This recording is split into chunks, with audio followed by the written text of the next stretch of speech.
إن الحمد لله نحمده ونستعينه ونستغفره ونعوذ بالله من شرور أنفسنا ومن سيئات أعمالنا من يهده الله فلا مضل له ومن يضلل فلا هادي له أشهد أن لا إله إلا الله وحده لا شريك له وأشهد أن محمدا عبده ورسوله اللهم صل وسلم وبارك على نبينا محمد wa ala alihi wa sahbihi ajma'in. Ikhwani fiddin, azakumullah. Tentang masalah kematian ini, seperti yang sudah saya jelaskan, merupakan satu kepastian. Beliau bersabda sallallahu alaihi wasallam, "Ya ikhwani, limithli hadza fa'iddu." Wahai saudaraku, limithli hadza fa'iddu. Yang seperti inilah hendaknya kalian mempersiapkan diri. Hadis ini hasan, diriwayatkan oleh Imam Ibnu Majah dan lainnya, dihasankan oleh Syekh Al-Albani dalam silsilah hadis as-sahihah. Jadi Nabi SAW mengatakan, wahai saudara-saudaraku, yang seperti ini kalian mempersiapkan diri. Artinya kita semua pasti akan mati. Kullu nafsin dha'iqatul maut. Setiap jiwa pasti akan mati. Dan kita akan pasti memasuki alam barzakh. Kita pasti masuk di yang kubur. Dan kita akan ditanya tentang apa yang kita lakukan. Di antara pertanyaan yang ditanyakan, tiga. Yang pertama, Rabbuka, man Rabbuka, siapa Rabb kamu? Yang kedua, ma dinuka, apa agama? Yang ketiga, man nabiyuka, siapa nabimu? Ini pertanyaan. Dan orang diuji, difitnah, ditanya tentang Nabi Muhammad. Makanya Nabi bersabda dalam hadis yang sahih, kata Nabi SAW dalam hadis yang hasan yang diriwayatkan oleh Imam Ahmad dalam musnadnya, kata Nabi, wa amma fitnatul qabri fabi tuftanun wa anni tus'alun. Ini hadisnya panjang. Saya ambil pertengahannya aja. Wa amma fitnatul qabri, adapun tentang fitnah kubur, fabi tuftanun, dengan aku kalian akan difitnah. Maksudnya wa'an itu selalu akan ditanya. Fitnah kubur itu artinya pertanyaan di kubur itu. Fitnah kubur, pertanyaan di kubur. Kalian akan ditanya tentang aku. Artinya bisa nggak orang itu menjawab pertanyaan? Tentunya bisa menjawab ketika dia di dunia ini mengikuti Rasulullah SAW. Bukan sekedar pujian, menyanjung. Kalau mencintai, jelas wajib mencintai Nabi Muhammad SAW. Orang nggak beriman kalau nggak mencintai Nabi Muhammad SAW. Orang tidak dikatakan beriman kalau dia tidak mencintai Nabi Muhammad SAW. Kata Nabi, la yu'minu ahadukum hatta akuna ahabba ilaihi min walidihi wa waladi wan nas ajma'in. Tidak beriman seorang dari kamu sehingga aku lebih dia cintai daripada bapaknya, anaknya, dan seluruh manusia. Artinya Rasulullah SAW wajib kita cintai dari semua yang ada di muka bumi ini. Lebih dari bapak kita, lebih dari istri kita, lebih dari anak kita, lebih dari semua manusia. Wajib mencintai Rasulullah SAW. Hadis yang sahih riwayat Imam Bukhari, Muslim dan yang lain dari sahabat Anas bin Malik dan yang lainnya. Wajib. Tapi mencintai Rasulullah dengan melaksanakan syariatnya, melaksanakan sunnahnya. Wajib mencintai Rasulullah dengan melaksanakan syariatnya, melaksanakan sunnahnya. Bukan dengan berbuat bid'ah, bukan. Bukan dengan berbuat bid'ah. Bukan dengan melanggar syariatnya, bukan. Wajib mengikuti beliau. Karena dari manusia di muka bumi ini, satu orang saja yang wajib kita ikuti, yaitu Rasulullah SAW. Bukan ustadz, bukan masyayikh, bukan ulama, bukan imam, Rasulullah yang wajib kita ikuti. Makanya Allah menyebutkan demikian dalam surah apa? Surah Ali Imran ayat 31. Qul in kuntum tuhibbunallaha fattabi'uni yuhibbukumullah wa yaghfir lakum dzunubakum wallahu ghafurur rahim. Katakanlah seandainya kalian itu cinta kepada Allah, ikuti aku. Ikuti Nabi Muhammad SAW. Insya Allah akan cinta kepada kalian. Allah akan mengampuni dosa kalian dan Allah Maha Pengampun dan Allah Maha Penyayang. Jadi wajib kita untuk ittiba kepada Rasulullah sallallahu alaihi wasallam, mentaati perintahnya, menjauhkan larangannya, membenarkan semua yang beliau sampaikan. Kita wajib untuk beribadah menurut apa yang beliau syariatkan. Kemudian kita memperbanyak salawat kepada beliau sesuai dengan sunnah yang beliau ajarkan. Baru dia akan bisa menjawab ketika di liang kubur itu. Kalau dia dalam hidupnya mengikuti sunnah, insya Allah dia akan bisa menjawab ketika ditanya oleh dua malaikat Munkar dan Nakir. Dan ikhwan fiddin, azakumullah, orang ketika masuk ke liang kubur ini menentukan untuk masa selanjutnya nanti di hari kiamat. Kalau seandainya dia itu bisa menjawab dan baik, nanti hisabnya mudah di hari kiamat nanti. Tapi ketika dia nggak bisa menjawab, dia disiksa di akhirat, lebih berat lagi siksanya. Nabi menyebutkan di dalam hadis yang sahih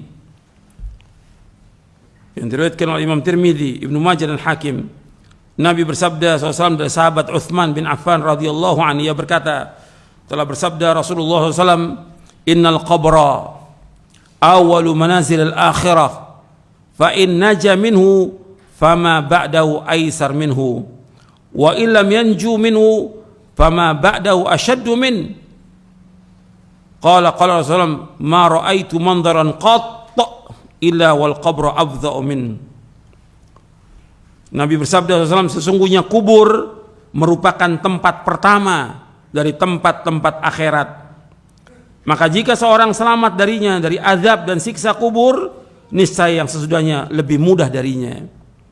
Jika dia tidak selamat di kubur, disiksa di kuburnya, maka yang sesudahnya lebih susah lagi darinya. Utsman bin Affan radhiyallahu anhu berkata, Rasulullah bersabda, belum pernah aku melihat sebuah pemandangan yang sangat menakutkan di dunia ini, melainkan kubur lebih menakutkan dari lagi. Artinya kalau ada pemandangan yang pernah kita lihat menakutkan, kubur itu lebih menakutkan lagi, menyeramkan kubur itu. Dalam artian mengerikan. Dalam artian kubur itu mengerikan. Kalau orang udah masuk ke liang kubur dalam barzah, dia sendirian, nggak bisa ditemani oleh siapapun juga, kecuali oleh amalnya. Amal yang baik atau amal yang buruk. Yang mengiringi mayat itu 3 kata Rasulullah dalam hadis yang sahih riwayat Bukhari dan Muslim. Mengiringi mayat 3. Yang pertama amalnya, yang kedua keluarganya, yang ketiga hartanya. Yang akan masuk bersama dia ke dalam kubur itu amalnya. Amal baik atau amal buruk. Adapun keluarganya, adapun hartanya akan pulang. Bukan milik dia lagi. Maka kadang-kadang manusia ini dia sibuk dengan hartanya. Ini milik saya, harta. Milik dia itu yang dia sedekahkan, yang dia infakkan. Adapun yang dia simpan dari harta yang sekian banyak, bukan milik dia lagi.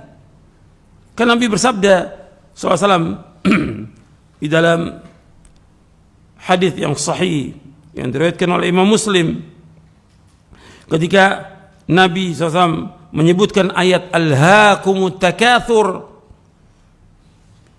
berbanyak-banyak mengumpulkan harta dan juga bermegah-megah telah melalaikan kalian, dalam surat At-Takatsur.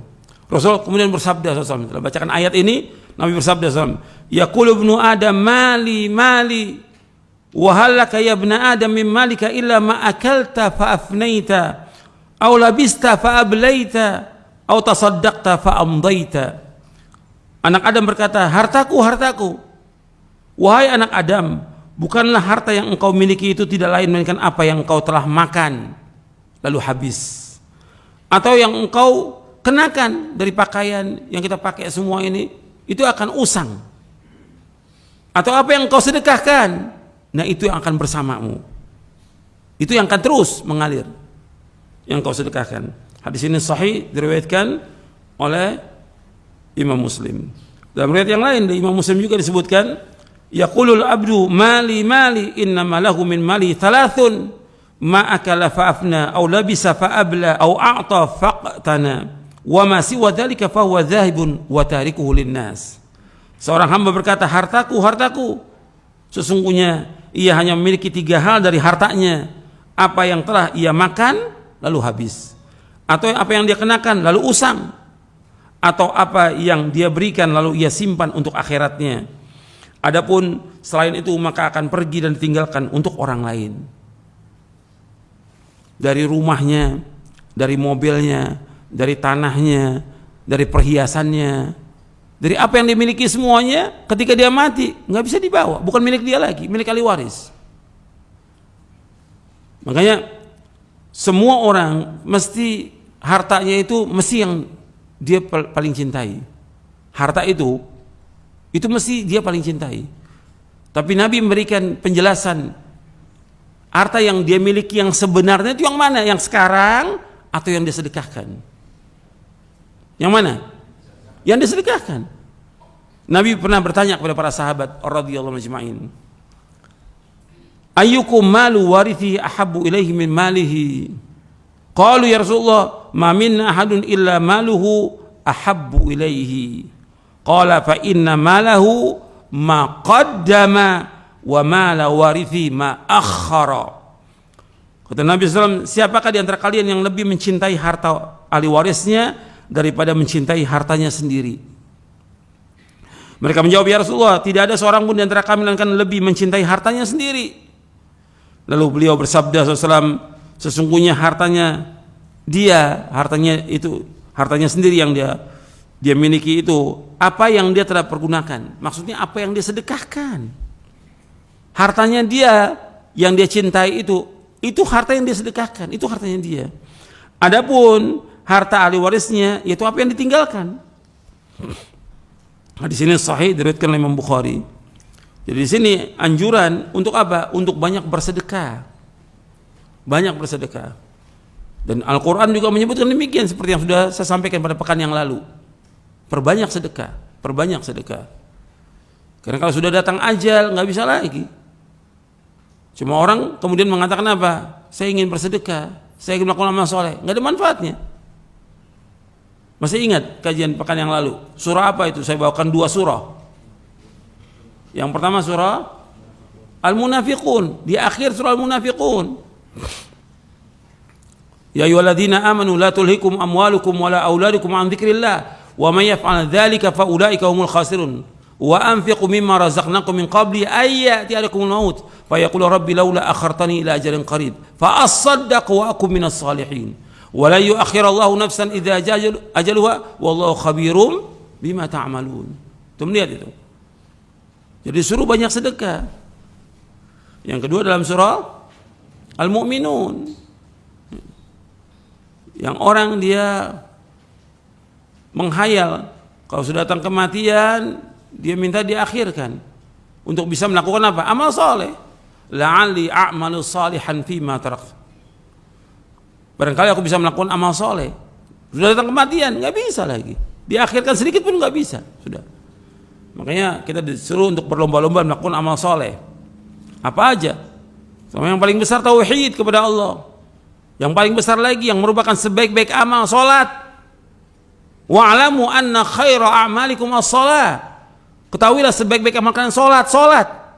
Perhatikan tuh, tiang agama yang pertama dihisab pada hari kiamat salat. Yang kita disuruh oleh Allah untuk menyuruh istri kita, anak kita salat. Wa'mur ahlaka bis-shalah wastabir 'alaiha. Suruh keluargamu salat dan sabar. Kita disuruh menyuruh anak kita 7 tahun salat, 10 tahun enggak salat pukul. Salat. Untuk laki-laki salatnya di masjid. Bukan di rumah laki-laki. Di masjid. Kemudian safnya harus rapat. Di masjid. Ini amal yang paling utama. Setelah itu baru yang lain. Yang lain. Amal-amal soleh yang lain yang harus kita lakukan.